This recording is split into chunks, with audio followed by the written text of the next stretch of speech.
This episode is jam-packed with action. I think the coming of the gold-backed stablecoin is soon, so we'll talk about it, how it might be implemented, and who might be the first to use it. We'll also talk about XRP and the most recent election. It is time to talk about the collapse of the FTXCL and to sentence Ellison, the prisoner, to prison time. We'll jam as there's a lot to cover. Please excuse the significantly longer introduction, we're going to get right into this. How do you feel? Ethereum is getting close to the price of Bitcoin, which has fallen by 93% in the last day. At 23.23, it is down. Both USDT and USDC recorded 1.26%. The dollar pegs for XRP have a mean of 53 cents, therefore we were trying to get above 54 cents. We went back, as opposed to doing it yesterday. The market value of all cryptocurrencies is currently down 1.42% to $2 trillion and 8 billion, bringing us back to the 53's low. Look into this. As I previously stated, I've been employed at Quant as a DCA. We've been employed there, I think, for almost 5 months now. My DCA, which I purchased on 2 separate exchanges, is still there. I'll check it out on one of my accounts and update you in real time. I was making $400 a month when I initially started buying in, so it was around $110. In the past, maybe the last 2 months, I raised that to, say, $400 a week.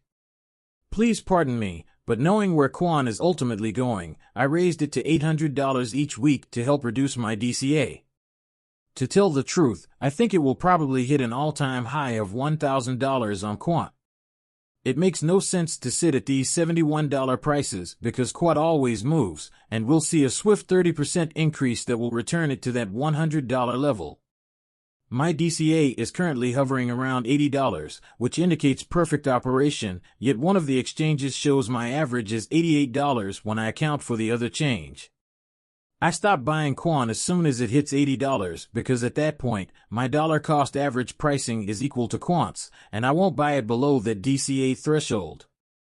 I'll keep switching up my purchases if the price drops even further. So where am I going to look next? Maybe XLM could be a H-bar. You won't be charged for any more chain links or allo that I might add. The best thing about DCA is that, for a mere $10, you can receive care for 3.5 years, something that everyone ought to be doing. You will be able to invest your $800 weekly contribution in a cryptocurrency that hasn't seen a bubble yet if you raise it. A weekly donation of $20 or $30 adds up over time, and now that you know about the token we recently unveiled, let's get going. We've overtaken XRP in price, which is quite an accomplishment given that we peaked at 60 cents and are currently flat at 30 cents. These tokens are only available in 500 million pieces. We were Bitmart's top gainers, as you can see.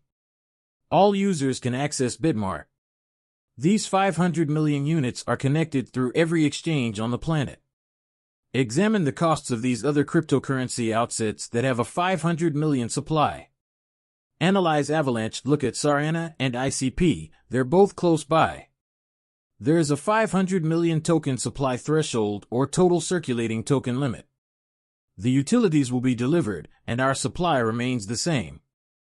The games are going to start soon. When the metaverse launches, users will have to buy the required tokens. How much are these tokens expected to cost? We are about to vanish, but for now, you can find us on CoinGecko. I'm waiting for LiveCoin Watch to respond. You should then review our more than 150,000 24-hour trade volumes. Here, I'm just trying to remain stable. The chart indicates that it's not finished, so even though it's been up for 2 days, I'm warning you. Early on and its utility, will you do realize that this item went viral last night and became a major conversation on Twitter? Right now, I'm unsure. You know exactly who you are. Please think about winning and replying in the space provided. Not even the oldest remarks seem to be visible to me, but Donald Trump confronted Harris and told her to wake up and go to the White House right away. Biden ought to ratify legislation aimed at border closure. Tonight, you could pull it off with ease. Go ahead and finish it. He said, "We're going out together now, so you can go sign the bill." She keeps telling everyone she has a plan, but she withholds its contents from you, suggesting that she lacks a strategy. She refuses to sign the bill after being found out for lying so many times last night. If you're an investor in cryptocurrencies, you are aware of her opposition to the technology and Trump's support for the United States leading this field. The rest of the world will be forced to follow suit and address cryptocurrency through rules and regulations if the U.S. takes the lead. Institutions must take this action to engage with cryptocurrencies. Make a demand if you want to see institutions get involved with cryptocurrencies. Someone like this is what the office needs. There will be exciting times ahead, especially if we elect a pro-crypto president, as the election is only 56 days away. To attract institutional capital to these markets, we need that. Please see the Bitcoin exchange's market capitalization. Market value of Bitcoin trading platforms in the office. We need a pro-crypto champion. I want to watch this movie again, since yesterday we talked about the gold-backed stablecoin. I want to talk about here's how we can implement this. If we were to once more receive a reliable coin composed of gold, it would be momentous. In this video, I want to discuss 3 crucial facets of legal and regulatory compliance. You may argue that the first stablecoin based on blockchain technology and gold reserves originated with the Bretton Woods Pact. Listen to me now. I believe that the dollar and other currencies were based on a fixed value of gold. The main distinction between the Bretton Woods Agreement and the post-stable coin is that the latter depends on gold, a true store of value, while the former does not. Of course not. We have lost more than 25% of our purchasing power over the last 5 years due to government spending and geopolitical risk.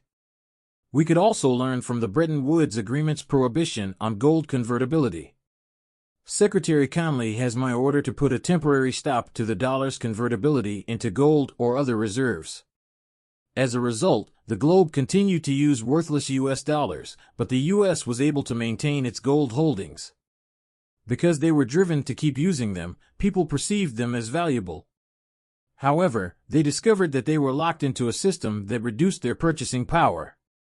Naturally, the real wealth in this situation was gold, and if all these countries had held vast quantities of gold instead of us, they would have protected their wealth rather than being left with paper money. That's why real gold should be owned by all. I don't know about you, but as of right now, I don't believe that the Federal Reserve or the U.S. government are looking out for my best interests. They want me to safeguard my wealth.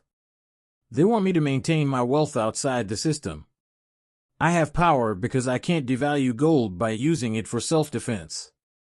There you go, she answers, making it clear that taxes or inflation cannot be used to subtly grab it.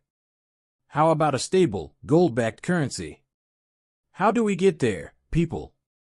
First and foremost, we require conformity with laws and regulations.